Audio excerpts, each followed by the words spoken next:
Хамтдаа залбирцгаая. Биднийг хайрладаг энэрэнгүй бидний Бурхан Аав минь,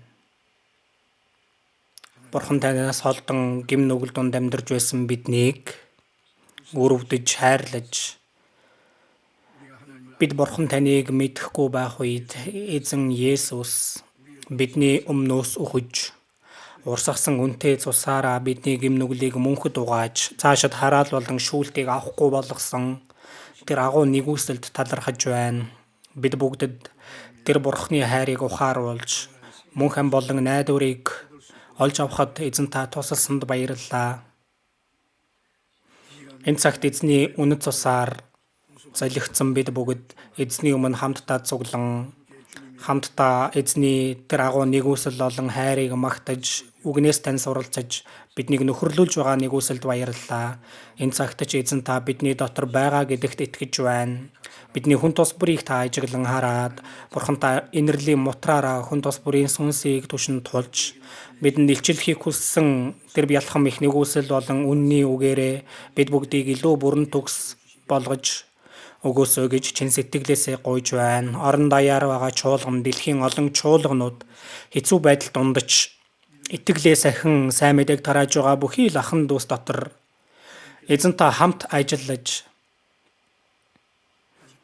одоо хүртэл төөрсөн байгаа олон сүнснүүдэд сайн мэдээг тарааж, олон сүнсийг авралт хүргэх Бурханы ажлыг хийхэд та туслаарай. Эзэн таны дахин ирэх өдөр дэндүү ойрхон болсон энэ төгсгөлийн үед бид энэ ертөнцийн хоосон зүйл сэтгэлээ алдахгүй байж, сэргэг байж, эзний алдрын төлөө дахин ирэх эзнийг хүлээж авах тэр итгэлийг бид нар бэлдэж чадхад та бидний хүн тус бүрийг илүү ихээр шинчилж, бүрэн төгс болгож, босгон байгуулж өгөөсөө гэж чин сэтгэлээсээ залбирч байна. Цаг үед нь хэрэгтэй үгийг бидэнд өгч, бидний явах замыг заадаг эзэн минь, энэ цагт ч бидэнд илчлэхийг хүссэн өөрийн үг, Бурханы ариун хүсэл бидний хэрхэн үйлдэх ёстойг ухааруулж өгөөрэй. Бидний эзэн Есүс Христийн нэрээр залбирлаа. Амен. Магтан дуудуулнаа.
За Библиэс хайж олцгоё.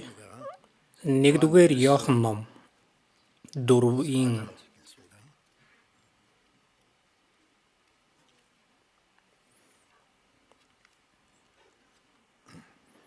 1-р Иохан 4-ийн 9-өөс харцгаая. 1-р Иохан 4-ийн 9-өөс 12 хүртэл.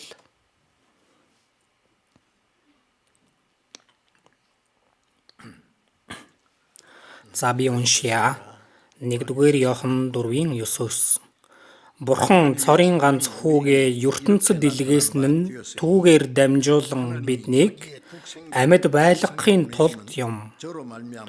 Үүгээр Бурханы хайр бидэнд илчлэгдсэн юм. Бид Бурханыг хайрласан бус харин тэр биднийг хайрлаж бидний нүглийн улмаас хүүгээ эвлэрүүлэл болгохоор илгээсэн үүндэл хайр байгаа юм.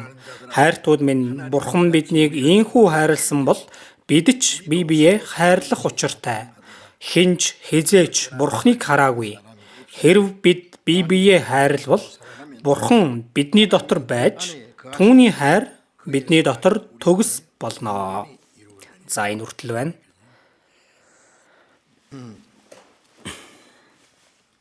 За 16 дугаар ишлэлийг хамтдаа уншия. Биднийг хайрладаг Бурханы хайрыг бид мэдж итгэдэг. Бурхан бол хайр мөн. Хайр дотор байгч нь Бурханы дотор байж, Бурхан түүний дотор байна. За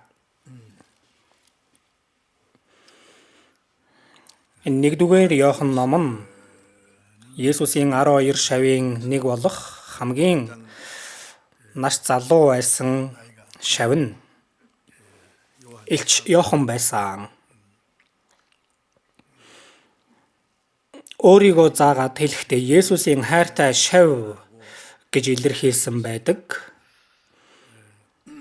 Есүсийн хамгийн ихээр хайрладаг байсан тийм шав нь за бас хэн хүнээс илүү Есүсийг хамгийн ихээр хайрлаж их ойроос дагдаг байсан тэр шав нь Илч Иохан байгаа.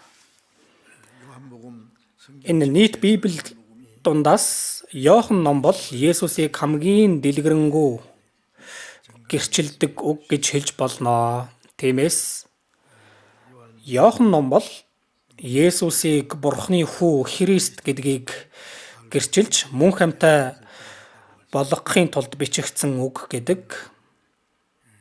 За тэгээд 1, 2, 3 дугаар Иохан ном нь Есүсийг хайрладаг хүмүүс яах ёстой тухай хэлсэн байдаг.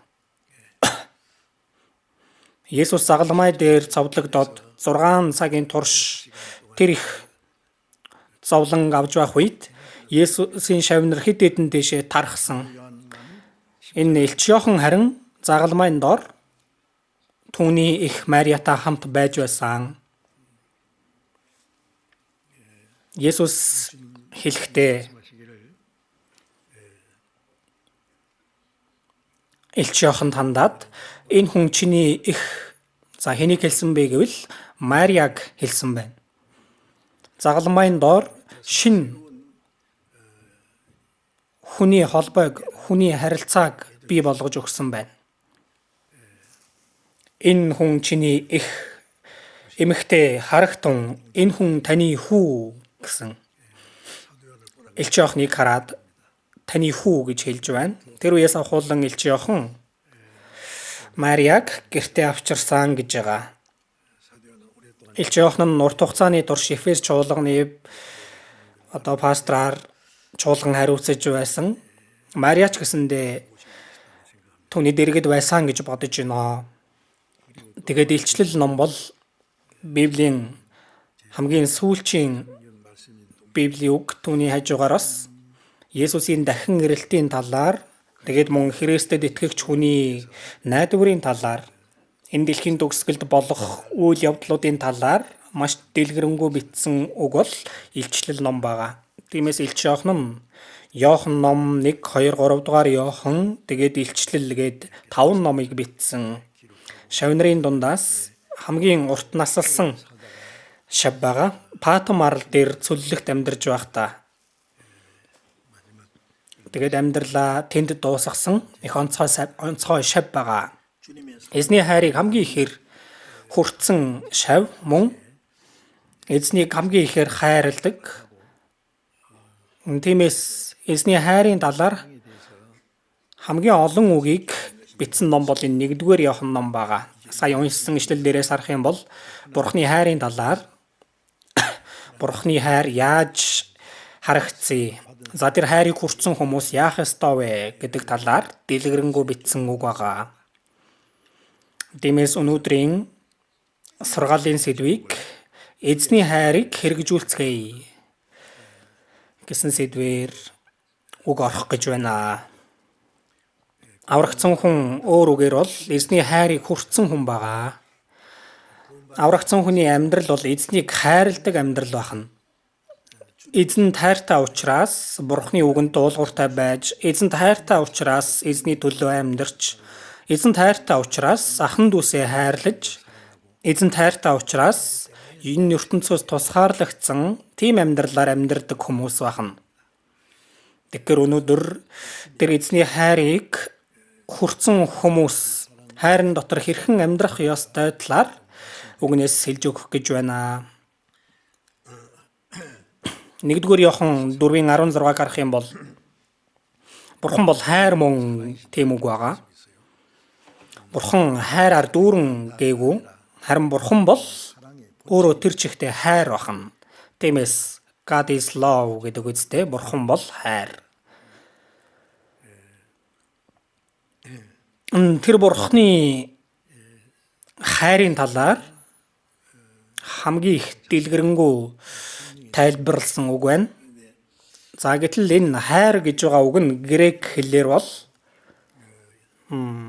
эцэг эх үр хүүхдийн хоорондын хайр, мөн ах дүүсийн хоорондын хайр, эремийн хайр, за бас Бурхны хайр бас тусдаа ялгаатай байгаа. Бурхны хайрыг бол агапе хайр гэж хэлдэг байгаа. Агапе.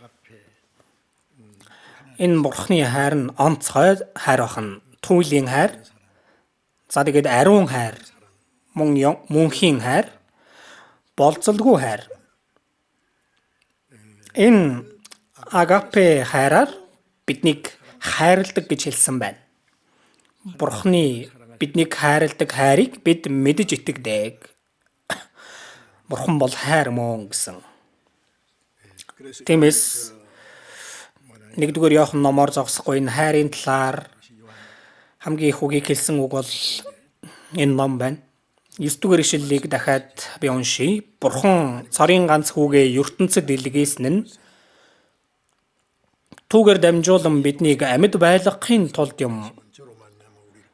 Үүгээр Бурханы хайр бидэнд илчлэгдсэн юм аа. Бурханы хайр ингэж илчлэгдсэн гэж байна. Хинч хизээч Бурханыг хараагүй гэж хэлсэн байдаг. Хуучин гэрээний үед Израиль үндэстнэр дамжуулан Бурханы хүч чадал, Бурханы гайхамшиг, за Израилийн ард түмнийг аварсан тэр үүх түүх гардаг. Гэвч Израилийн ард түмнүүдийн дундаас Бурханыг харсан хүн нэгч байхгүй. Мөн Есүсийг энэ дэлхий дээр ирсний дараа Бурхан хүний сүнсийг аврах ажлыг хийсэн ч Бурханыг харсан хүн байхгүй. Тиймээс Есүсийн шав Филипп Есүсээс бидэнд Бурхан эцгээ харуулаач гэж хэлдэг. Тэр үед Есүс намайг харсан хүн нь эцгийг харсан. Гэтэл бидэнд эцгээ харуулаач гэж чи яаж хэлнэ вэ гэсэн. Тиймээс Иохан 1 дээрээс харах юм бол хинч Бурханыг хараагүй, харин эцгийн өвөрдөх цор ганц төрөгч болох Бурхан нь л түүнийг таниулсан юм аа гэж байгаа. Тэгэхээр харагдахгүй Бурхан хүний дүр төрхөөр ирсэн нь Есүс байгаа. Есүсээр дамжуулан Бурхан үгээ айлдаж, Бурхан өөрийн хайрыг харуулж, бас Бурхан өөрийгөө ямар нэгэн бэ гэдгийг таниулсан байдаг. Бурханы хүч чадал нь бас Есүсээр дамжуулан харагдсан. Тиймээс Есүс бол Бурханыг илчилж харуулахын тулд ирсэн байна. Үүгээр Бурханы хайр бидэнд илчлэгдсэн юм аа гэсэн. Ялангуяа Бурханы хайр. Бурхан цорын ганц хүүгээ ертөнцид илгээсэн нь түүгээр дамжуулан биднийг амьд байлгахын тулдаа гэсэн байгаа. Цорын ганц хүүгээ илгээсэн зорилго нь гим нүгэл болон алдаа зөрчлөөс олж өгсөн байсан бидний сүнсийг аварч мөнх амийг өгч мөнхийн Бурханы хаанчлалд аваачихын тулд үүний төлөө Бурхан өөрийн цорын ганц хүүг илгээсэн гэж хэлж байгаа.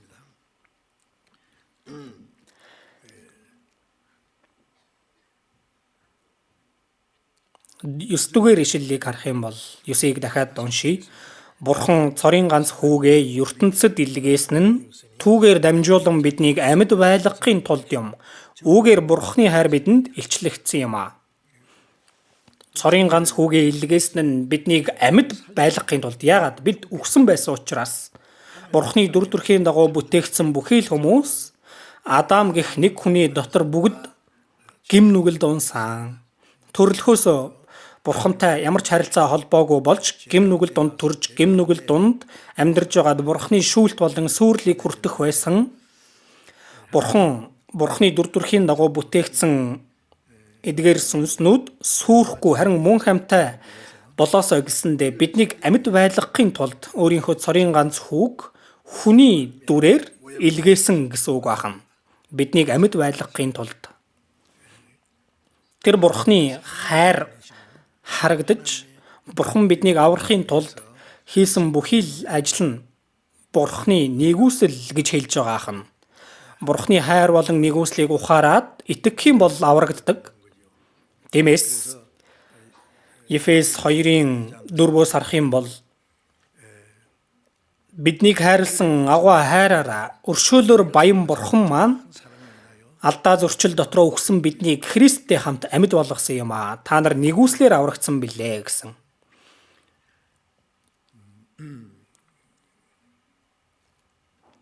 Өршөөлөөр баян Бурхан.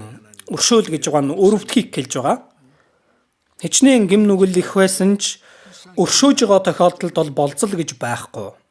Хүн Бурханаас холдон хүнд ирч янз янзын гим нүгэл хийгээд хором үйлсээсээ болж Бурхантай дайсан болсон байсан. Гэвч Бурхан тэр хүнийг хаялгүйгээр өршөөлөөр баян өрөвдсөн тэр Бурхан биднийг хайрлсан агуу хайраараа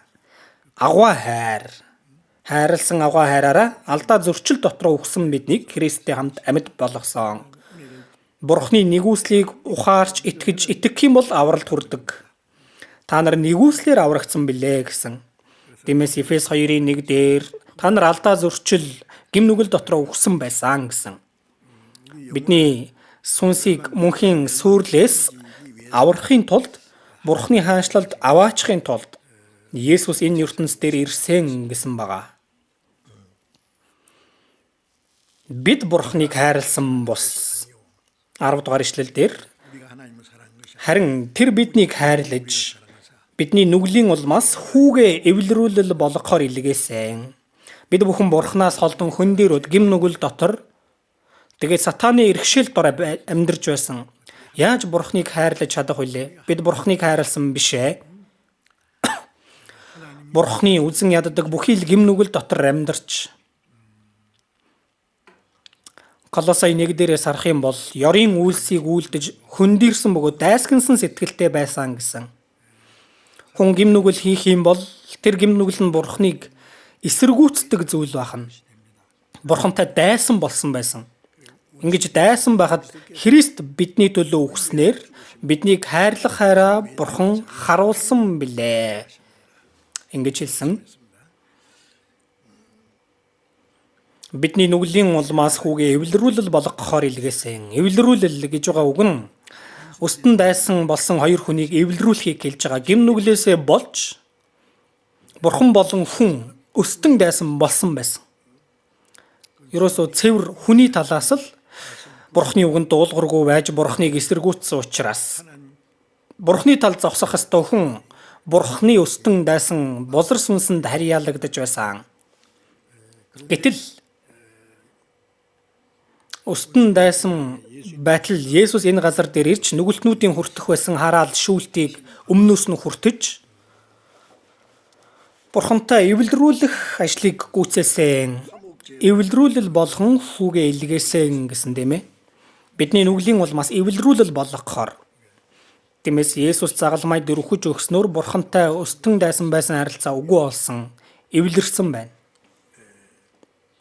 Тэгээ 11 дээрээс харах юм бол хайртууд минь Бурхан биднийг ийхүү хайрлсан бол бид ч бие биеэ хайрлах учиртай. Хайртууд минь энд Бурханы хайрыг ухаарад аврагдсан хүмүүст хэлж байгаа үг бахан. Их халуун дотн илэрхийлэмж байгааз хайртууд минь. Эзний хайрыг хамгийн их ухаарсан Илч Иохан аврагдсан итгэгчдэд хандан хайртууд минь гэж хэлж байгаа. Бурхан биднийг ийхүү хайрлсан бол ийхүү Иохан 3:16-г харах юм бол Бурхан ертөнцийг үнэхээр хайрлсан учраас үнэхээр хэр их вэ? Цорын ганц хүүгээ өгсөн. Бурханд өөрт нь ганцхан байсан Бурхантай эрх тэгш Бурханы цорын ганц хүү. Тэр нэгэн энэ ертөнц дээр ирж гим нүгэлтнүүдийн гим нүглийг оронд нь үүрч Бурханы шүүлт болон хараал тэр бүх төлөөсийг өмнөөс нь төлж өгсөн. Тиймээс Бурхан биднийг ийхүү хайрлсан. Үнэхээр их өөрийн цорын ганц хүүг бидний төлөө үхэл дүртэл тушаах хэмжээнд. За хүн байна. Өөрийн хамгийн хайрладаг цорын ганц хүүтэй байлаа. Гэтэл өөрт нь бас нэгэн өстөн дайсан хормоо хүн байсан байна. За тэр өстөн дайсан нөгөө нь өгчүүл өөрт нь сайхан. Гэтэл тэр өстөн дайсныгаа аврах гээд өөрийн цорын ганц хүүг өмнөөс нь нөхүүлвэл түүнээс илүү агуу хайр байхгүй бах тийм ээ. Ийхүү хайрлсан гэж байгаа нь цорын ганц хүүгээ өгсөн. Яагаад?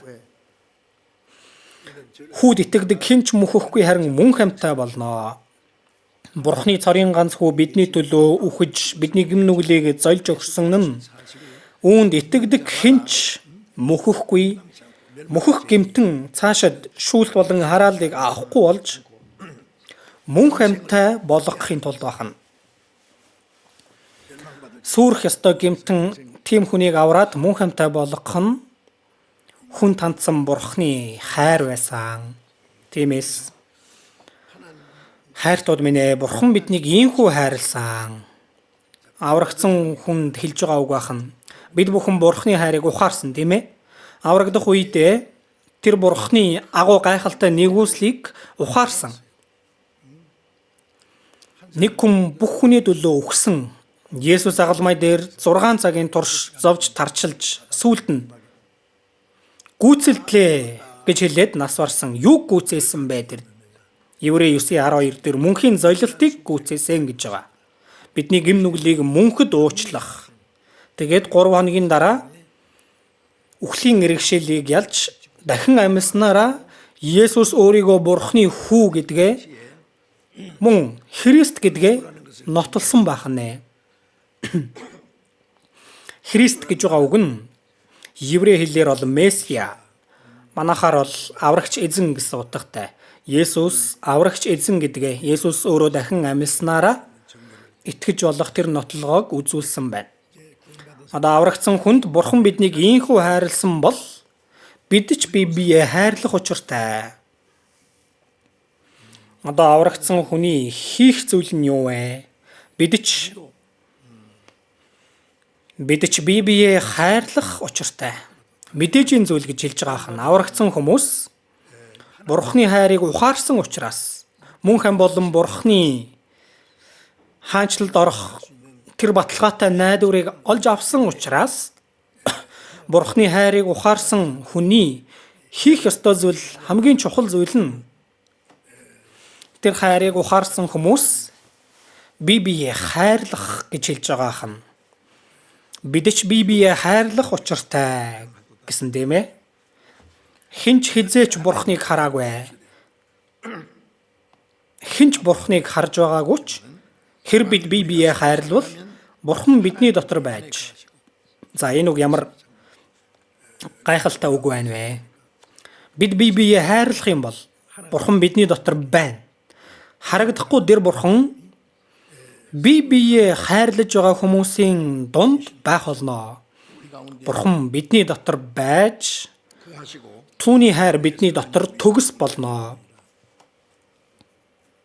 Аврагдсан итгэгчид энэ сүрэг дотор Бурханы хайр бүрэн төгс болж биелэгддэг гэж байгаа нь бидний хүн тус бүр хувь хувьдаа энэ хайрыг ухаарсан байгаа нь төгс бус зүйл байна.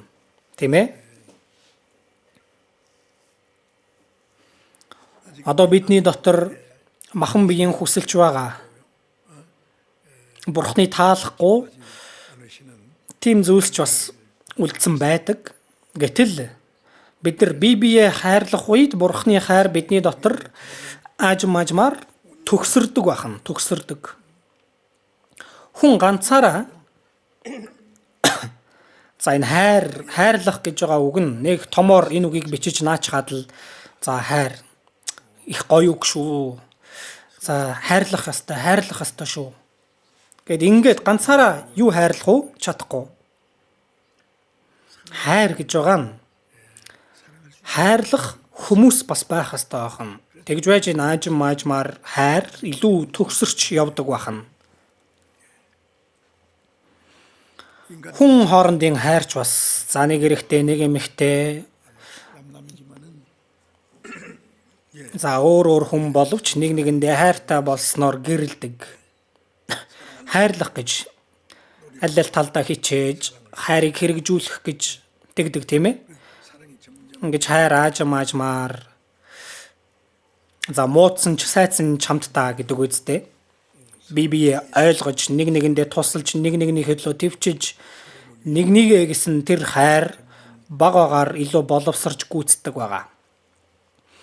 Америк юм уу эсвэл барууны улсуудад очиж харах юм бол цэцэрлэг түрээлэнд за эрэхтэй эмэгтэй залуу хосууд за хөтлөлцчихсэн үнсэлцээд байж байгаа тийм дүр зураг харагддаг. Тэр нэх сайхан биш те гэртээ очиод тэхгүй яах гэж. За гэтэл түүнээс илүү үсгэлэнтэй дүр төрхөн үсэн буурал болсон ахмад настай хүмүүс хөтлөлцсөн за дотноор алхаж яваа дүр төрх тэгээ сандал дээр суугаад нэг рүүгээ хараад ингээ юм ярьж байдаг. За тэр харагдаж бол илүү үсгэлэнтэй.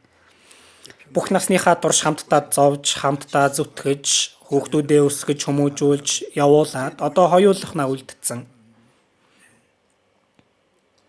За эмээн тэгж байгаа юм. Хөгшөөн төрүүлээд явж болохгүй шүү.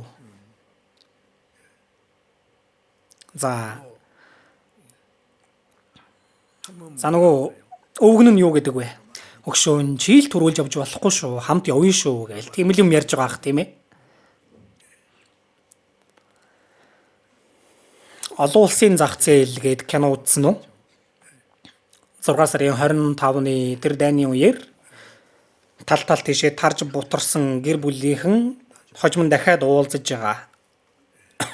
Солонгосоос совлогч болоод Герман руу очоод л за эрчүүд нь за уурхайчин болол яваад л за тэгээд зовж зүдрэн амьдарч байгаад за тэгсэн ч нөгөө совлогч уурхайчин хоёр уулзраад за гэрлээд үр хүүхэдтэй болоод тэгээд хөгшөрдөг. Тэгээд хоорондоо ярьж байгаа хэсэг нь сонирхолтой тийм ээ. Хөгшөөн. Яагаад ер нь надтай суус юм бэ? Тэгсэн чинь чи хөөхөн болохоор. Тэгтэл за худлаач гэсэн сонсоход сайхан юм да гэж байгаа.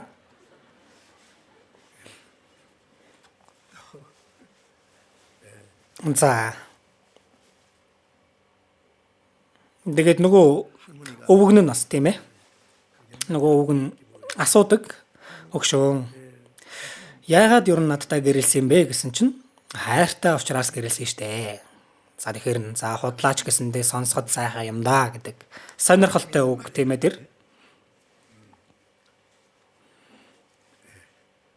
За тэгэлгүй яах вэ? Энэ амьдралын явцад амьдраад явах явцад энэ хайр аажмаар энэ махан биеийн хайраас, сэтгэл хөдлөлийн хайраас давж одоо оюун санааны хайр болоод за төлөвшсөн хайр болж улам бүр төгөлдөржиж явдаг бахан. Тийм учраас энэ хайр аажмаар төгсөрдөг бахан нэ. Аврагдсан итгэгчид ч гэсэндээ аврагдах юм бол Бурхны хайрыг ухаарсан, тийм ээ? Ганцаараа байвал хайрыг хэрэгжүүлэх ч аргагүй, энэ хайрыг яах ёстойг ч мэдэхгүй, ямар ч арга зам байхгүй. За гэтэл адилхан хайрыг ухаарсан хүн аврагдсан итгэгчид хоорондоо нөхөрлөж анхан дүүс хамтдаа эзэнд үйлчлэн зүтгэж хамтдаа сайн мэдээг тарааж байгаа. Энэ үйл явц донд Бурхны хайр баг багаар аажмаар тэр дотор төгсөрч бүрэн төгс болж явдаг бахан. Тиймээс 12 дээр хинч хизээч Бурхныг хараагүй. Хэрв бид бие биеэ хайрлал аврагдсан хүмүүс бие биеэ хайрлах юм бол Бурхан бидний дотор байж. Бурхан хаана байдаг вэ?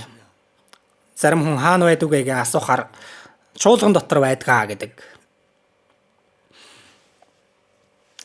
За арын өрөөнд ч гэсэндээ залбирах үед Бурхан тэнд байгаа. Байлгүй яах вэ тийм ээ? Гэтэл энэ үгэн дээр Бурхан хаана байдаг вэ гэж хэлж байна. Аврагдсан итгэгчид бие биенээ хайрлах үед тэр дотор байна. Бурхан бол хайр учраас. Бурхан бидний дотор байж түүний хайр бидний дотор төгс болно гэж байгаа үг нь тэр хайр аажмаар нэгэн төрлийн төлөвшсөн хайр болж явдаг бахан. Матай 5:48 дээрээс харах юм бол тиймд Тэнгэрлэг эцэгч нь төгс байдаг шиг та нар мөн төгс бай гэсэн үг бий. Хүн яаж Бурхан шиг төгс болох вэ? Гэхдээ аврагдаад Христэд итгэгчидтэй хамт нөхөрлөж дуулууртаа явбал Бурхан хамт байснаар биднийг аажмаар Бурханы дүр төрх рүү өөрчилж аваачдаг бахан. Галаат 4:19 дээрээс харах юм бол Христ та нарын дотор дүрээ олтол би төрөх зовлонг дахин эдэлж байна гэсэн үг бий. Христийн хайрыг ухаарад Христийн амийг авсан Христийн дүр гэж байгаа нь Бурхны дүр гэж байгаа нь Бурхан чанарыг нь хэлж байгаа ахна. Бурхан чанар бидний дотор аажмаар бүрлдэж явдаг байна. Үр хүүхэд нь эцэг эхээ энэ махбодын талаас дуурайдаг. Бүх тал дээр аав ээжигээ дуурайгаад дагдаг. Аврагдсан хүн Бурхан ааваасаа бас суралцаж баг багаар бас сураад явдаг бахан. Тиймд Тэнгэрлэг эцэгч нь төгс байдаг шиг та нар мөн төгс бай. Хоёрдугаар бид нар нэгээс харах юм бол Бурхан чанарыг хуваалцагч болоо гэж байгаа. Бурхан чанар, Бурханы зан чанар бидний дотор бүрлдэж явдаг байна аажмаар. Тиймээс хамгийн чухал зүйл нь бид Бурханы хайрыг ухаарад Бурханы хайр дотор бид амьдардаг. Ингээд амьдраад явхад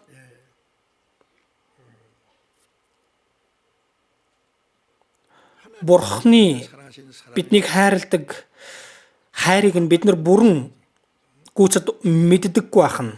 Тэр хайрын ямар өргөн урт өндөр хийгээд гүн болохыг бүх ариун хүний хамт ойлго гэсэн тийм ээ. Ефес 3-аас сарцгаая.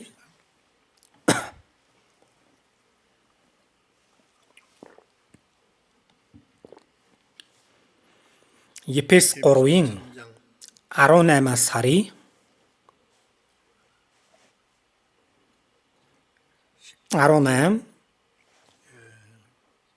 19-ийг хамт уншия. Тэр хайрын ямар өргөн урт өндөр хийгээд гүн болохыг бүх ариун хүний хамт ойлгох болтугай. Мэдлэгийг давдаг Христийн хайрыг мэдснээр та нар Бурхны бүх дүүрлэр бялхах болтугай. Бүх ариун хүний хамт гэж байна. Итгэлийн амьдралаар би ганцаараа сайн явлаа гэд болдог юм биш ээ. Хамтдаа аврагдах юм бол бид нэг бахан, нэг гэр бүл. Энэ ертөнцийн дээр төрж мэдлэх юм бол төрүүлсэн аав ээж гэж байна. За тэгээд ах эгч дүү. За мөн авга нагц гэл хамаатан саднууд байна тийм ээ. Нэг гэр бүл. Энд чинь өөр хүмүүс биш шүү дээ. Бид аврагдах юм бол энэ итгэлийн хувьд сүнслэг байдлаар бүх ариун хүний хамт мэдлэгийг давдаг Христийн хайрыг мэдээд явдаг бахна. Бид бол толгоогоороо бүрэн гүйцэд ойлгох аргагүй тэр Бурхны хайр яг бодит байдал дээр тэр бялхам их Христийн хайрыг аажмаажмаар мэдээд явдаг бахна. Мэдээд явдаг гэдэг нь дуурайхыг гэлж байгаа. Тэр хайрын ямар өргөн урт өндөр хийгээд гүн болохыг Бурхны хайрын өргөн нь Бурхны хайр ямар өргөн уудан билээ. Энэ ертөнцийн бүх хүнийг багтааж чадна. Далайгаас гүн тэнгэрээс өргөн удам, далайгаас илүү гүнзгий, за тэнгэрээс илүү өндөр. Тэгээд бүх ариун хүний хамт мэдлэгийг давдаг Христийн хайрыг мэдээд явдаг бахна. Ямар өргөн болохыг, тэр хайрын өргөнийг, урт нь мөнхийн хайр тийм ээ, өндөр. Тэр өндөрт байгаа оддын цаанаас энэ дорд газар дээр ирсэн тэр хайрын өндөр мөн гүн болохыг тамийн ёроолд орох хүнийг хүртэл татаж гаргаж ирдэг тэр Бурхны хайрын гүн нь ямар болохыг аажмаажмаар ухаарад явдаг бахна. Та нар Бурхны бүх дүүрлэр бялхах болтугай. Бурхны дүүрэл аажмаажмаар Бурхны дүүрэл бидний дотор биелэгддэг байна. Ариун сүнсээр дүүрэх гэдэг үг нь юу вэ? Онцгой хүч чадалтай болно гэсэн үг биш ээ. Өвчтөн хүнийг эдгээгээд өгсөн хүнийг амьлуулад гайхшруулах, гайхамшиг тэмдэг үйлдээд энэ нь дүүрж байгаа хэрэг биш. Харин Бурхны хайраар дүүрхийг хэлж байгаа юм. Бурхны үг, Бурхны хайраар бялхам дүүрхийг дүүрэл гэж хэлж байгаа. Энэ аяганд за одоо 4-ний 3 нь ус байна. За тэгээд 4-ний 1 нь болохоор агаар байна. Дүүрэл гэдэг нь усыг хийгээд байвал бялхаж асгарахтай адилхан. Дуулал 23 дээрээс харах юм бол аяг минь дүүрч бялхнам гэж байгаа. Бурхан бидэнд бялхам их тэр нэгүсэл хайрыг өгч бялхам их тэр нэгүслийг өгсөн байна. Та нар Бурхны бүх дүүрлэр бялхах болтугай гэсэн. Бурхны хайр бидний дотор дүүрхэн ариун сүнсээр дүүрхийг гэлж байна. Үгээр дүүрж байна. Иохан 17-оос харцгаая. 17. Иохан 17. 23. 17-гийн 23. Би уншия. Би тэдний дотор, та миний дотор ингэснээр тэд бүрэн төгс нэг болж та намайг илгээсэн, намайг хайрлсны адилаар тэднийг хайрлсныг ертөнц мэдэх болно.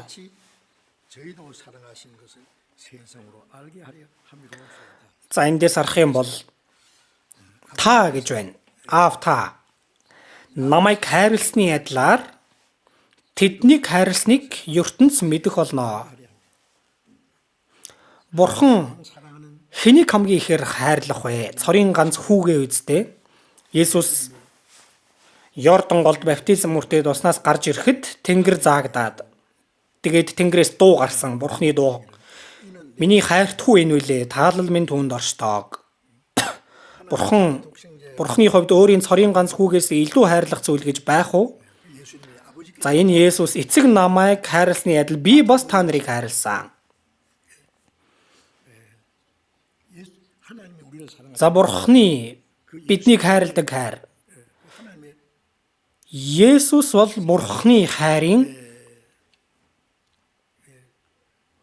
биелсэн дүр байгаа. Есүс. Бурхан бол хайр. Есүс бас хайр байна. Та намайг хайрлсны адилаар тэднийг хайрлсныг ертөнц мэдэх болно. Бурхан аав нь цорын ганц хүүгээ яаж хайрлсан шиг Бурхан биднийг ч бас хайрладаг. Ойлгогдож байна уу? Бурхны хайр ямар агуу зүйл вэ? Тэр агуу хайрыг бид бүхэнд харуулсан байгаа. Тиймээс бид бүхэн Эхлэл 22-ын 2 дээрээс харах юм бол Бурхан Авраамд хэлсэн байдаг. Чи хүүгээ цорын ганц хүүгээ Исаака Мориа уулан дээр аваачин шатаал тахил болгож өрг гэсэн байгаа. Авраам их эд хөрөнгөтэй хүн байсан. Түүнд боол зарцнарч байсан. Бас хувийн цэргүүд хүртэл түүнд байсан байгаа. Тиймээс яала үеэлдүүл Лот нь Содомд байжгаад олзлогдоод явхад нь цэргүүдэд дагуулж яваад ялалт байгуулад тэр Лотыг эргүүлж авчирдаг үйл явдал байдаг үсттэй. Тэгэхээр үнэхээр агуу том хүн байсан Авраам. Түүнд их хэмжээний цэрэгч байсан хувьд нь тийм ээ. Тэгээ түүний хөрөнгө бас байна. За тухайн цаг үед хөрөнгө гэдэг нь нөхөр радуу хоньяма их олон толгоогоор байсан бахан. Боол зарцнаар хүртэл түүнд их байсан. Гэтэл Бурхан хэлэхдээ чи хүүгээ цорын ганц хүүгээ Мориа уулан дээр аваачин тахил болгож өрг гэсэн. За үе хойно гаргаад л Бурханд шатаал тахил өргөдөг байсан. Энэ удаа чи хүүгээ өрг гэсэн. 100 наснда гаргасан хүү Исаака тухайн үед 12-оос 14 настай байсан. Яг өхөрдөм хөөрхөн байх үед нь. Гэтэл Исаакийг Мориа ууланд дагуулan аваачаад алаад шатаагаад өрг гэж байгаа. Хойноор шатаал тахил өргөж байгаатай адилхан. Авраам юу гэсэн бэ? Бурхан энийг ястаа чадахгүй нэ. Өөр бусдын бол яах вэ? Надад цор ганц байгаа хүүгээ Бурханд барьж өрг гэсэн үү? Бурхан таны сэтгэл өөрчлөгдөж юу? Энэ бол ястаа болохгүй нэ. Би их нэртэйгээ зөвлөлдөх ястаа байна гэдгсэн жүү.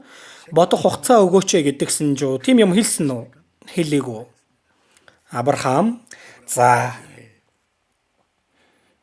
хиндэж хэлээгүй гэсэн байна. Магадгүй их нэртэйгээ зөвлөлдсөн бол эхнэр нь юу гэх байсан бол чи галзуурч аа юу? Бурханд игсэн гинүү? Тэр Бурханы сэтгэл өөрчлөгдсөн юм уу? Үгүй. Чи Бурханы үг гэж диаволын үг сонссон байх. Наач болохгүй. Авраам тийм ээ Бурханы үг мөн байсан. Хүүгээ тэгээд тахил болгож өргөё гэтэл болохгүй. Намааг эхлээд ал. За тэгвэл одоо энэ ажил бүтэхгүй тийм ээ.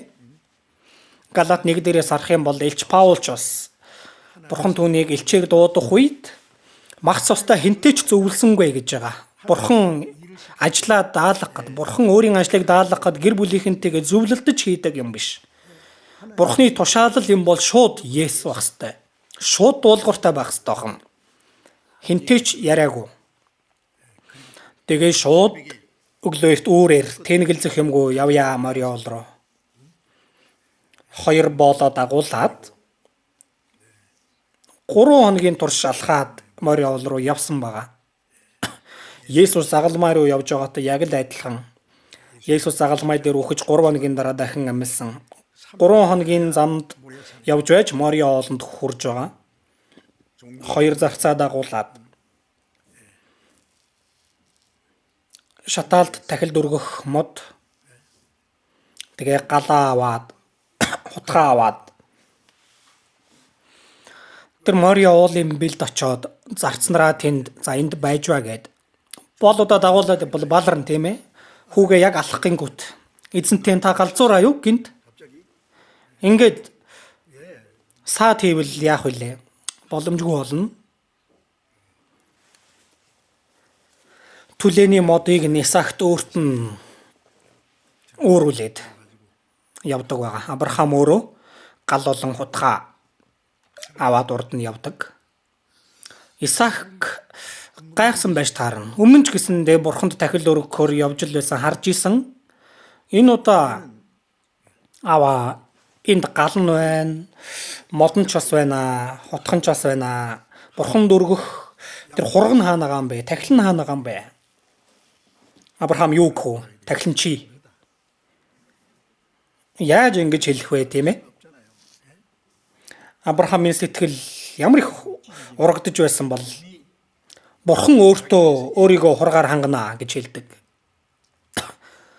Тэгээд өндөр тэр Морио уулан дээр гараад дахлын ширээ хийгээд Исаак хэлдэг байгаа. Исаакт хэлдэг байгаа. Энэ удаа Бурханы таалах хонь нь чи. За тийм үү гэтэл тэмээ зөв. Гараа сунг. Тэгээ чанга хүлж байна. Аваа. Чанга уяраа. Исаак ямар их дуулууртай байсан бэ? Исаак одоо 14 настай байсан гэхээр жоохон сөрх юм бол дийлэхгүй, яах ч аргагүй. Тиймээс зүгээр найрсгаар Бурханы үг юм бол үгийн дагуу үлдэх ёстой гэсэн байна.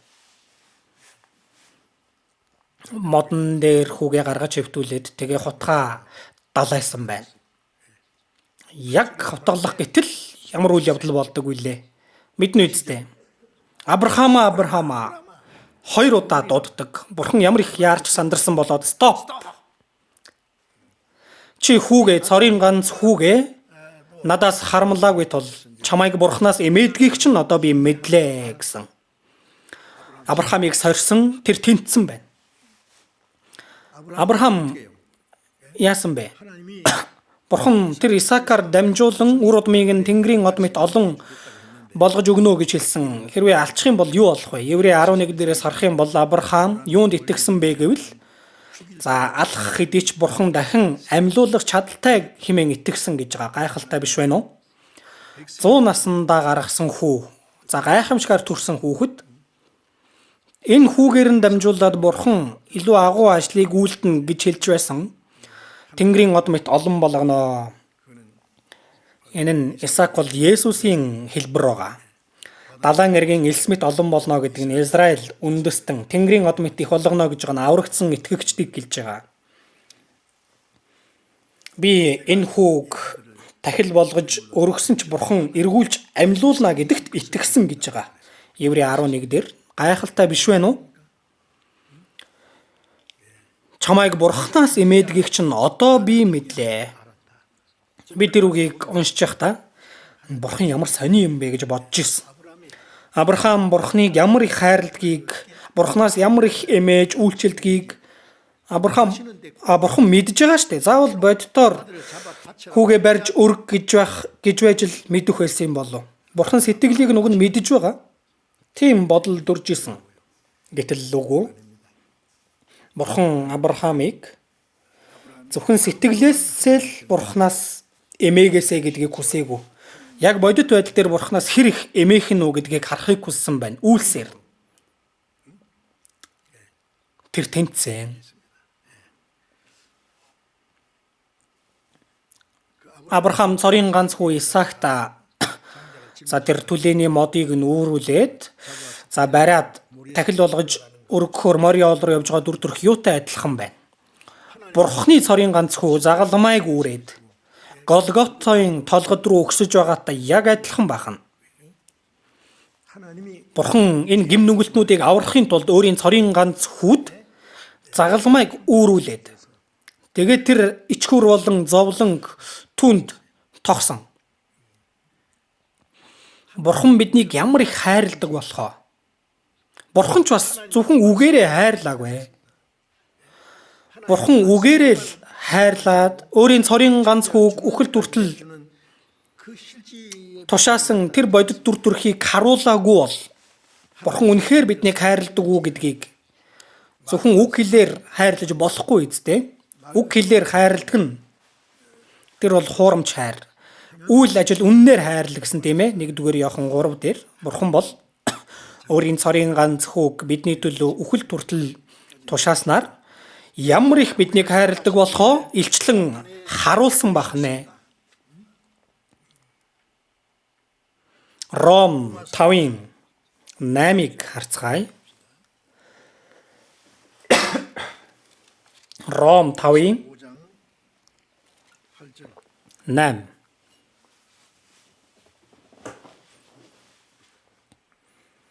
Хамт уншия. Гэтэл биднийг нүгэлтнүүд байхад Христ бидний төлөө өгснээр биднийг хайрлах хайраа Бурхан харуулсан билээ. Биднийг нүгэлтнүүд байхад гэж байна. Биднийг итгэл сүсэггүй байхад, биднийг өстөн дайсан байхад, 10 дээр бид дайснууд байхад хүүгийнхээ үхлээр гэж байгаа. Биднийг нүгэлтнүүд байхад Христ бидний төлөө үхснээр. Биднийг хайрлах хайраа бурхан харуулсан гэж байгаа үг нь илчилсэн гэсэн үг байна. Бид бурхнаас холдон хүнд ирч гим нүгэл дотор байж байхад, гим нүглээсээ болоод бурхантай өстөн дайсан болсон байхад, биднийг аврахын тулд өөрийн цорын ганц хүүг бидний өмнөөс үхэлд хүртэл тушааснаар бидэнд хандсан хайраа бурхан харуулсан, нотолсон байна. Үүнээс илүү агуу хайр гэж хаана байна вэ?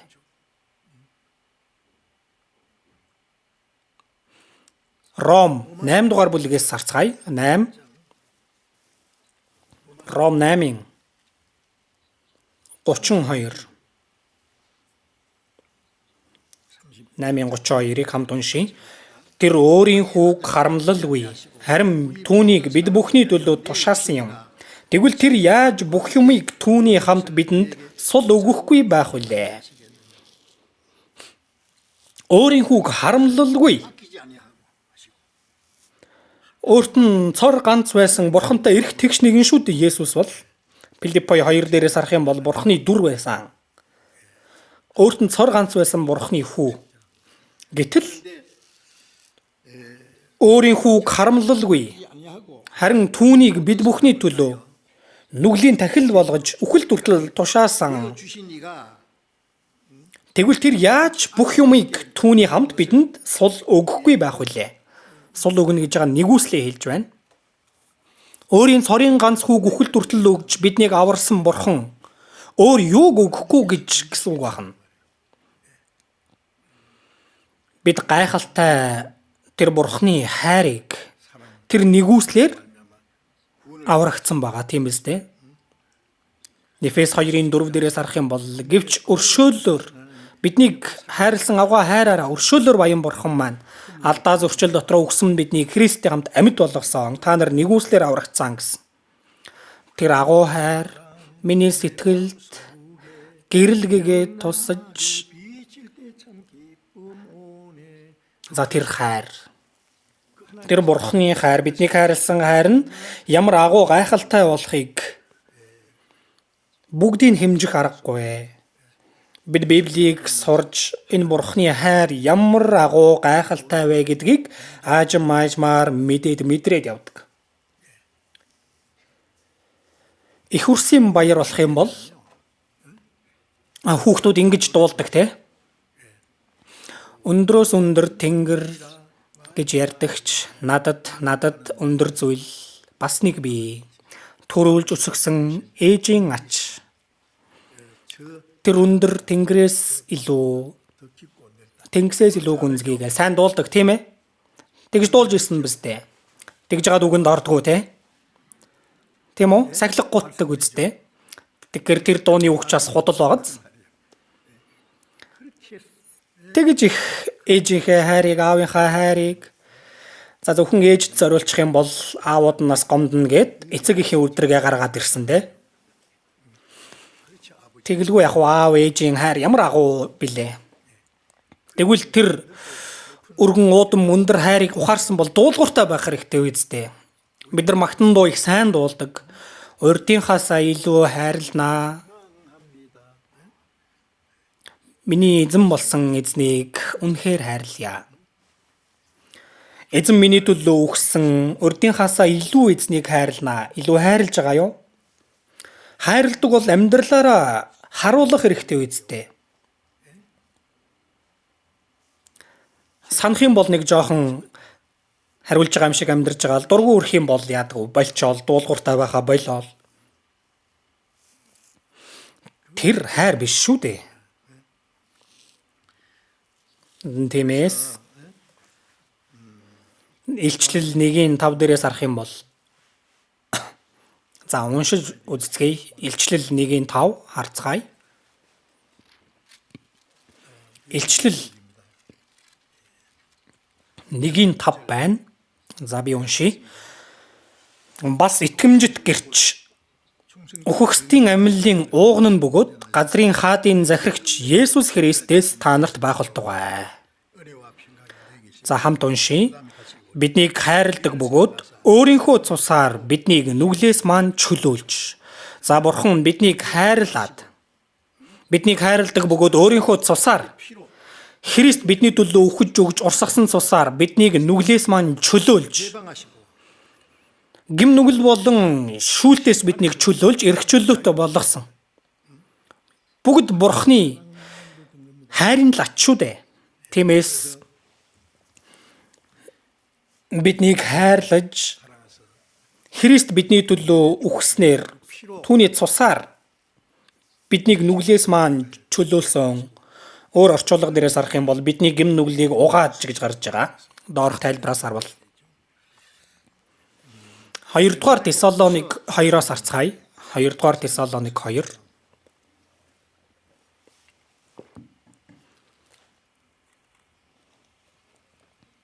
Хоёрдугаар Тесалоник 2-ын 16. 2-ын 16 байна.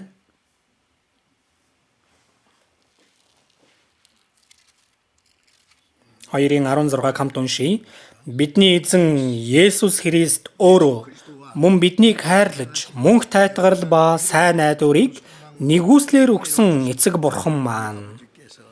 Энд бидний эзэн Есүс Христ мөн биднийг хайрлаж, мөнх тайтгарал ба сайн найдварыг нэгүслэр өгсөн эцэг Бурхан. Биднийг хайрлаж, мөнх тайтгарал мөнхийн золилтыг гүйцээж өгсөн, мөнхийн Бурханы хаанчлалд орж болох тэр тайтгарал болон сайн найдварыг бидэнд өгсөн гэж байна, тийм ээ. Бурханы нэгүслэр цэвэр Бурханы хайр энэ зүйлийг хийсэн байна. Бурханы гайхалтай агуу хайр, тэр мөнхийн тайтгарал болон сайн найдварыг бидэнд өгсөн. Тэгээд Ром 5:5 дээрээс харах юм бол бидэнд өгөгдсөн ариун сүнсээр дамжин Бурханы хайр зүрхэнд маань цутгагдсан байдаг. Бурханы хайр бидний дотор ухаарагдж, итгэгдэж байгаа нь юу болж байгаа хэлбэр үлээ? Бурханы ариун сүнсний хийж байгаа ажил. Ариун сүнс ирэх юм бол Бурханы хайрыг ухааруулдаг, итгүүлдэг бахан. Тэгэхгүй бол эн чинь итгэгддэггүй зүйл байна. Бид бүхэн Бурханы өмнө өрөвдөлтөө гэмтэн гэдгээ ухаарад аврагдахыг чин сэтгэлээсээ хүсээд тэгээд сайн мэдээг сонсох үед ариун сүнс бидний сэтгэлд ажиллаж тэр Бурханы гайхалтай хайр нэгүслийг ухаарч итгэхэд тусалдаг бахан. Тиймээс бидэнд өгөгдсөн ариун сүнсээр дамжин Бурханы хайр зүрхэнд маань цутгагдсан байдаг. Бурханы хайр бидний сэтгэлд цутгагдсан гэж байна. 1-р Коринт 2-оос харцгаая. 1-р Коринт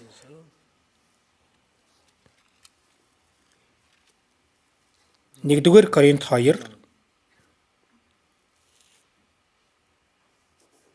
12 дугаар ишлэл. Хамт уншийе.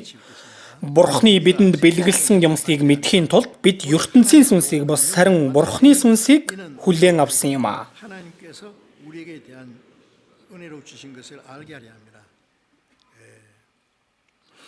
Бид ертөнцийн сүнсийг бос харин Бурханы сүнсийг хүлээн авсан. ертөнцийн сүнс гэж байгаа нь диаволын сүнс байна. Бус харин Бурханы сүнсийг хүлээн авсан ариун сүнс тийм ээ. Бурханы бидэнд бэлгэлсэн юмсыг мэдхийн тулдаа гэж байгаа. Нэгүслэр өгсөн зүйлсийг бэлгэлсэн юмсыг мэдхийн тулд үүнийг мэдүүлж итгүүлдэг нь ариун сүнсний хийдэг ажил байна.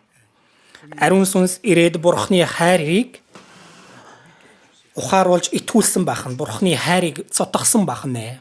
Тиймээс 1-р Иохан 4:16 дээр биднийг хайрладаг Бурханы хайрыг бид мэдж итгэдэг. Мэдж итгэхэд хөтэлдэг зүйл нь ариун сүнс байна. Бурхан бол хайр мөн. Тэр Бурханы хайрыг ухаарад надад ухааруулж итгүүлсэн нь ариун сүнс байна. Бурхан биднийг аврахын тулд төлөвлөсөн хуучин гэрээнд Израилийн ард түмэнд тэдний түүхэнд Христийг илгээнэ гэдгийг амласан. Зөвгөнлийн дагуу Христ ирж загалмай дээр үхэж дахин амилж биднийг аврах ажлаа гүйцээсэн. Есүс одсны дараа ариун сүнс ирж Бурхны тэр хайр болон нэгүслийг мэдүүлж, таниулж, итгүүлж байгаах нь. Инхээр эцэг Бурхан, Хүү Бурхан, ариун сүнс Бурхан, гурвлаар ошигч Бурхан биднийг аврах ажлаа ингэж биелүүлдэг байна.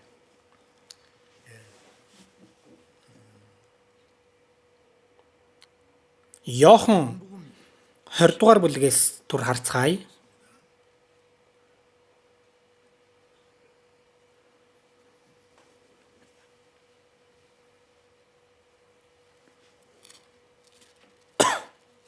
Иохан 20 15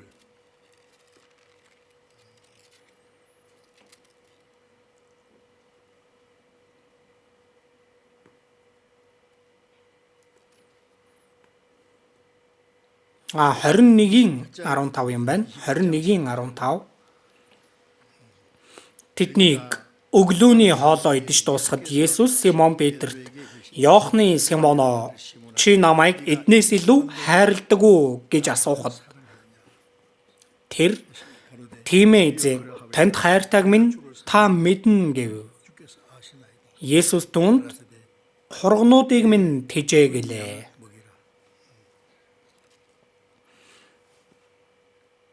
Есүс дахин амьсныхаа дараа шавнартай хамгийн анх уулзаж байсан тэр Галил нуурын эрэг дээр Есүс гарч ирсэн. Дахин амьсан Есүс шавнар нь цугласан байсан байна. Есүсийн үгийн дагуу тороо шидсэн чинь 153 загас том загас баригдсан. Тэгээд толгод дээр гараад ирэхэд Есүс загас шарчихсан. Тэгээд талхтай өглөөний хоол Есүс бэлдчихсэн байсан байна. Галасаа чихсан. Тэгээд наашир өглөөний хоолоо идцгээ гэж дууддаг. Үгсэн Есүс, дахин амьсан Есүс шавнартайгаа хамт сүүлчийн удаа эзний дайлж байгаа өглөөний цай хамтдаа ууж байгаа энэ дүр зураг ямар үтсгэлэнтэй байна вэ? Энэ дүр төрхийг нэг уран зураг болгож гаргавал их сайхан. Зураг зурдаг хүн нэг бодоод үзээрэй, зураад үзээрэй. Манай чуулганд бас зураач ах нар байгаа. За тэгээд өглөөний хоолоо идсэний дараа Петрт хэлдэг байгаа. Иохны Симоно. Уг нь Петрийн нэр анх Симон байсан. Иохны Симон. За аавынх нь нэр Иохан юм шиг байгаа. За Симоно, чи намайг эднээс илүү хайрладаг уу? Яагаад ингэж асуусан бол Есүс үхэхийн өмнөх шөнө Петр тэгжсэн те. Танаас болж бүгд бүдэрлээч би хизээч бүдрэхгүй. Бусад шавнар нь бодохдоо өөрийгөө юугээ бодцгий. Бусад шавнарыг бүгдийг үл тоогоод л бүгд танаас болж бүдэрлээч би хизээч бүдрэхгүй гээл. Шоронд орох болсон чамд орно, үхэх байсан чамд үхэн. Тэгтэл үгүй ээ. Өнөөдөр энэ шөнө азарган дахиад 2 удаа донготхоос өмнө чи намайг 3 таа үгүйсгэнэ. Үгүй юу үгүйсгэх вэ? Үхсэн ч үхэх ёстой болсон ч таныг би үгүйсгэхгүй гэдэг. Тэгтэл яг бодит байдал дээр баригдах үед юу болдог вүлээ? Есүс Ромын зэргүүдэд баригдаад явах үед шавнар нь бүгдээрээ тарж ботор зогтсон. Петр алсуур Есүсийг дагаж байгаад нэг хүн чи ч бас Есүсийн шав биш үү? I'm not. Үгүй гэж байгаа. Үгүй. Би мэдгүй. Есүс гэж танихгүй. Ганц удаа ч биш. 3 удаа бүр. Тэгээд бүр эмэгтэй хүний өмнө штэ. Тэр шивгчингийн өмнө айсанда 3 удаа үгүйсгсэн чинь дахиад 2 дахь донгоддог байгаа. Тэр дахиад донгодохыг сонсоод Петр эзний үгийг санаад тэгээд буцаж яваад уйлдаг. Асгартлаа уйлав гэж гардаг үсттэй. Дахиад донгодох болгонд хамт уйлж исэн баг. Петр дахианы мах иддэггүй байсан.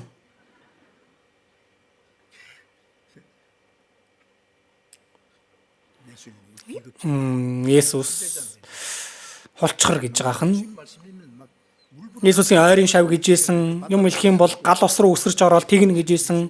Усан дээгүүр алхаж байгаа Есүс над дээр эргэхт нь өсөрч ороод л тэгжсэн. Петр ямар их зоригтой байсан бэлээ. Гэтэл яагаад ингэж хулчив? Тэгвэл Есүс дахин амьлаад Есүс дээр Иохны Симоноо яагаад Петр гэж нэрлсэн бэ? Яагаад энэ удаа Симон гэж дуудсан бэ? Одоо шинээр эхэлье гэж байгаа юм. Галил нуурын эрэг дээр би чамайг анх дуудаж байсан үе шиг шинээр эхэлье. Чи намайг эднээс илүү хайрладаг уу? Бусад шавнар нь бүгдээрээ хайсан ч эзнийг хаяхгүй гэж хэлсэн учраас чи намайг эднээс илүү хайрладаг уу? Петрийн нүүр нь улаасан баха. За тэгтэл Есүс үнэхээр Бурхны хүү Христ гэдгийг баталгаатай мдээгүй байсан бахан Петр. Нэгэн үед Есүст өчөж хэлж байсан ч гэвч Есүс боддоор үхээд амьсны дараа Петр одоо үнэхээр Есүс бол Христ гэдгийг баталгаатай мэдэж итгэсэн байна. Одоо эргэлзэх юмгүй болсон. Есүс чи намайг эднээс илүү хайрладаг уу? Гэхэд тийм ээ зэн танд хайртайг минь та мэднэ. Дахин амьсан Есүсийг одоо харчихсан учраас одоо бол тэр сэтгэл хөдлөлөөр хүний ёсоор хайрлах биш харин үнэнгээсээ эзнийг хайрлана. Танд хайртайг минь та мэднэ гэсэн. Мэдэн тийм ээ. Хорогнуудыг минь тэжээ. 3 удаа яг адилхан асууж, яг адилхан Петр хариулсан. 3 удаа үгүйсгсэн учраас магадгүй тэр чигт нь үлдээсэн бол шавнарын дунд бүрэн гологдол болж үлдэх байсан тиймээс те. Өөрийгөө Есүсийн ойрын шав гэдсэн, хулчиж Есүсийг үгүйсгсэн. За тийм байдал төрж болохгүй. Тэр ойрын шав гэсэн байр суурийг дахин сэргээж өгөх ёстой байна. Тиймээс бусад шавнар нь харж байхад 3 удаа асуусан, 3 удаа Петр яг адилхан хариултыг гэлж хургнуудыг минь тэжээ. Эзэн өөрийнхөө хондийг даатгаж байна. Ойрын шав гэж байгаа тэр байр суурийг нь эргүүлж дахин сэргээж өгж байгаа юм.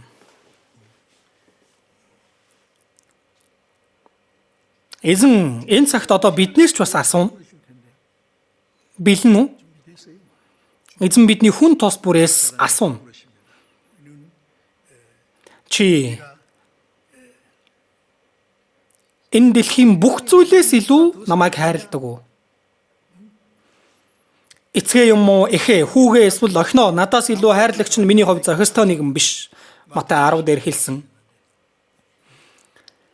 Эцэг эхээ, аав ээж, ах トゥ тэр хүмүүсээ хайрладаг. Бидний сүнсний төлөө тэр хүмүүс ихтэй юу хийж чадах вэ? Бидний өмнөөс үхэж өгч чадах уу? Бидний сүнсийг аварж өгч чадах хүн гэж байгаа юу? Нэг ч байхгүй. Бурхны нэгүслээс өөр байхгүй. Тиймээс биднээс асууна.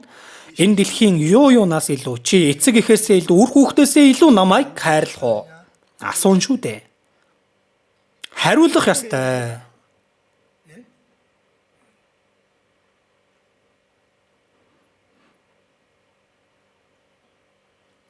Авраамаас чи хүү Исаака Мориа уулан дээр аваачиж тахил болгож өрг. Биднээс ч бас асууна гэвэл тэгж хэлнэ гэвэл бид юу гэж хэлж чадах вэ? Бид хамгийн эрхэм нандин хүү охин Авраам Исаакийг өргөсөн шиг өргөж чадах болов?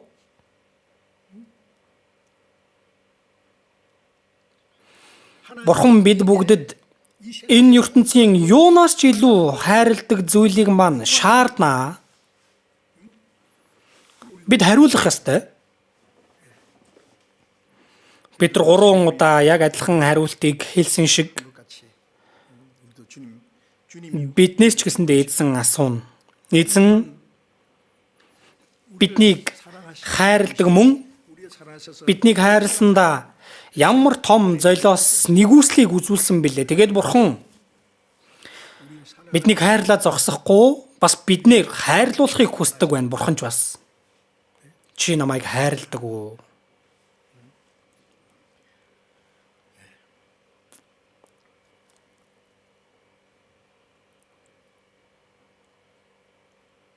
1-р Иохан 4:19-ийг харцгаая. 1-р Иохан 4:19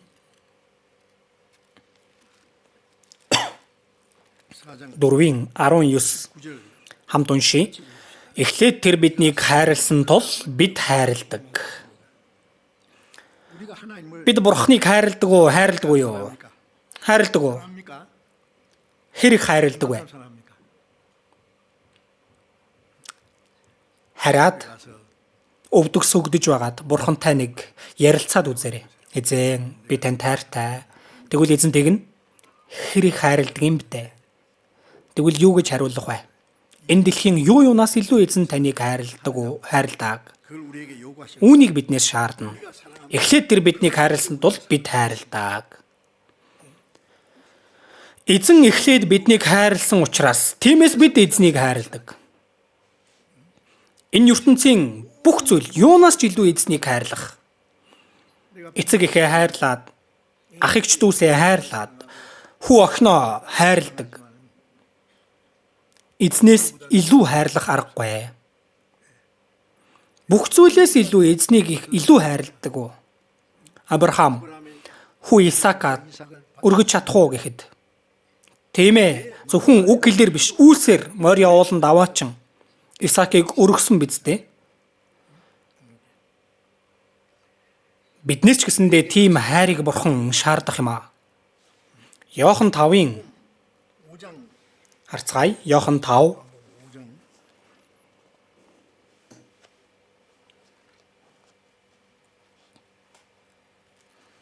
Иохан 5-ын 42 харцгаая.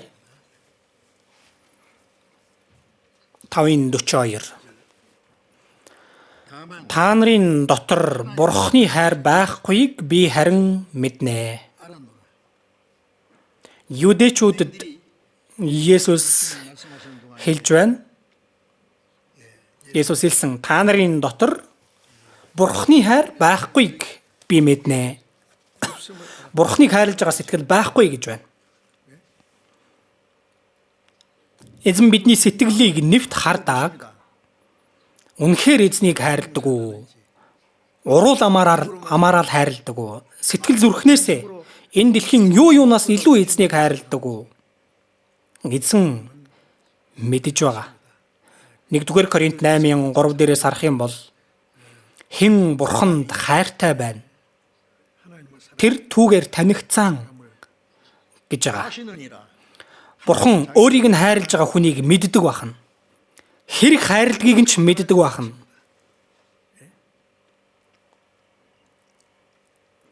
Матай 22:37 дээрээс харах юм бол Библийн хуучин гэрээг багцлах юм бол за нэг тушаал болж байгаа чи эзэн Бурханаа бүх зүрх, бүх сэтгэл, бүх оюун ухаанаараа хайрл. Энэ бол агуун бөгөөд анхны тушаал гэсэн байна. Хуучин гэрээний үеийн Израилийн ард түмэнд өгсөн тэр тушаалууд дотроос бүх зүрх, бүх сэтгэл, бүх оюун ухаанаараа, бүх амиараа эзэн Бурханаа хайрл гэсэн байдаг. Энэ бол агуу бөгөөд анхны тушаал гэсэн. Гэтэл хинт гэсэн байдаг гэж Бурханыг харинч ашиглах гэж исэн биз дээ. Хизээ Бурханыг хайрлсан бэ? Савл хийвэл тэд нар Бурхан минь өгөөч гэж яагаад өгөхгүй болохоор нь. За Бурхан ч нэг хэрэггүй юм байна штэ. Бурханыг хайрлаж байгаа сэтгэл байхгүй. Бурханыг хайрладаг гэдэг нь зөвхөн аман дээр нь байдаг үг байна. Урдынхаасаа илүү хайрлна. Үнэхээр урдынхаасаа илүү эзнийг хайрладаг уу? Хэрэг хайрладаг вэ? Энэ дэлхийн юу юунаас илүү намайг хайрладаг уу? Эзэн асуун штэ. Юу гэж хариулах вэ? Хариулах хэрэгтэй бид. Эзэн биднийг хайрлаад зогсоогүй. Бас хайрлуулахыг хүсэж байгаа. Энэ хайрыг өгж авалцах ёстой. Хайрладаг байгаад л хайрлуулдаг байгаад л хайрлахгүй байх нь энэ чинь золгүй хэрэг. Хайрлуулж бас би өөрөө хайрлаж чадах ёстой. Есүс эзэн намайг хайрладаг тул би ч бас Есүс эзнээ хайрлах болно. Намайг аврахаар газарт бун ирээд загалмай дээр цовдлогдоноос баржээ.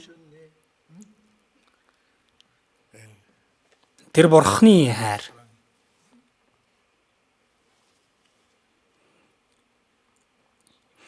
Дуулал номноос дүр харцгаая. Дуулал 145. 145-ын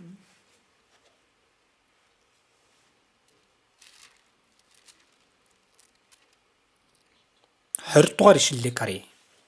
145-ын 20. Хамт уншийе. Өөрийг нь хайрладаг бүхнийг эзэн хамгаалдаг. Өөдгүй гин буруутнуудыг тэр харин устгана. Эзэн өөрийг нь хайрладаг бүхнийг хамгаалдаг. Бурхан өөрийг нь хайрлаж байгаа хүмүүсийг хамгаалдаг, сахидаг бахна бүгдийг. Бид эзнийг хайрлах юм бол байна штэ.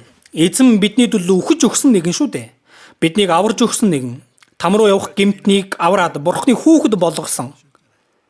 Тэгвэл бид энэ дэлхийн юу юунаас илүү эзнийг хайрлах нь мэдээжийн ойлгомжтой хэрэг шүү дээ. Онцгийн зүйл биш.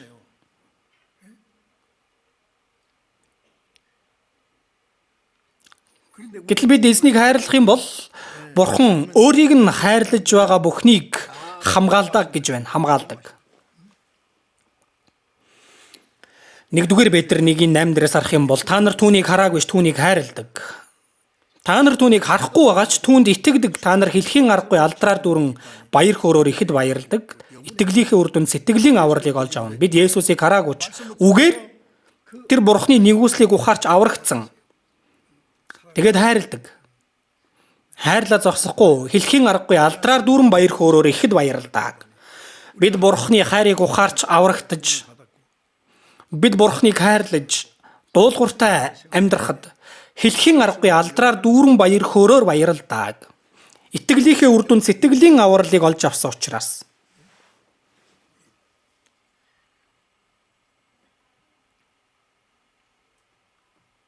Дуулал 18:1 дээрээс харвал хүч минь болдог эзэн тэгээд юу гэдэг вүлээ? Таньда би хайртай. Дахиад нэг цээжээр хамт унших уу? Хүч минь болдог эзэн таньда би хайртай. Миний ам болсон эзэн мөнхийн найдвар болсон эзэн минь ээ. Миний хүч болсон эзэн минь, Бурхан минь. Таньда би хайртай. Итгэлтэй ингэж хэлж чадах хэрэгтэй шүү. 1-р Иохан 3:18 дээр үг хэлээр бус харин үйл ажил үннээр харилцгаая. Үг хэлээр хайрладаг бахан тэр чинь хуурамч зүйл. Үг хэлээр хэн хайрлаж чадахгүй гэж. Тэгэхээр бид тэр агуу хайрыг хүртсэн. Тийм учраас энэ дэлхийн юу юунаас илүү эзнийг хайрлах нь мэдээжийн ойлгомжтой хэрэг шүү дээ.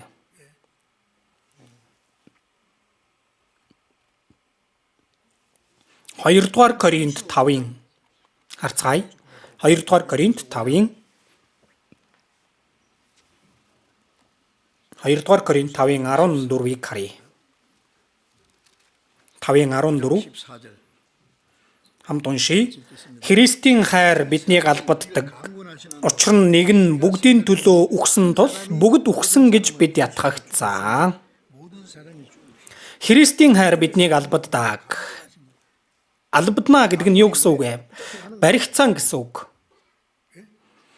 Бид эзний хайраар аврагдсан. Эзний хайр нь бид олзлогдсон бахна. Эзний хайр биднийг одоо албадаад явдаг байна. Христийн хайр биднийг албаддаг. Албадна гэж байгаа нь хүчээр одоо чирүүлж явахыг хэлж байгаа. Эзний хайрыг ухаарад, эзний хайраар аврагдаж, эзний хайр дотор би одоо ч амьсгалж амьдарч байна. Эзний хайраар дахин ирэх эзэнтэй уулзах болно. Мөнхийн улсад очно. Тэр хайранд баригдаж, албадуулж, нэг нь бүгдийн төлөө үхсэн тул бүгд үхсэн гэж бид ятгагдсан. Над чиг нүгэлтнийг, өт хорхооноос ч дор гэмтнийг түүний төлөө үхэж өгсөн шүү дээ. Төсөөлөгдөж гэнэ үү? 15 дугаар ишлэлийг хамт уншийе. Тэрээр бүгдийн төлөө өгсөн учраас амьд байгсад цаашид өөрсдийн төлөө бус харин өөрсдийнх нь төлөө үхээд амьлуулагдсан түүний төлөө амьдрнаа. Тэрээр Христ бүгдийн төлөө өгсөн учраас амьд байгсад цаашид Есүс үхээд тэгээд амьд байгсад гэж байгаа нь аврагдсан хүмүүс бахна. Амьд байгсад цаашид өөрсдийн төлөө бус. Аврагдсан хүн цаашид өөрийнхөө төлөө амьдрахгүй. Тэгвэл юуны төлөө амьдрах вэ? Хэний төлөө амьдрах вэ? Өөрсдийнх нь төлөө үхээд амьлуулагдсан түүний төлөө амьдрнаа. Одоо амьдарч байгаа нь миний оронд үхэж амьлсан эзний төлөө амьдардаг бахна. Зөв үү? Мэдээч үү дээ. Эзэн биднийг хайрласандаа үхэж өгсөн тэр нэгүслийг нь бодох юм бол гим нүгэл донд амьдарч байсан бид бүхэн эзний төлөө 100 удаа үхсэн ч нэгүслийг нь төлж чадахгүй шүү дээ. Намайг хайрлаж өгсөн ивэл буцаан туулах аргагүй. Дор сэтгэл дорд биеэр эзний болоор амьдрнаа. Эзэн Есүсээ бид эзэн таних. Эзэн бидний толгой болсон байна. Ром 14-ийн харцгаая. Ром 14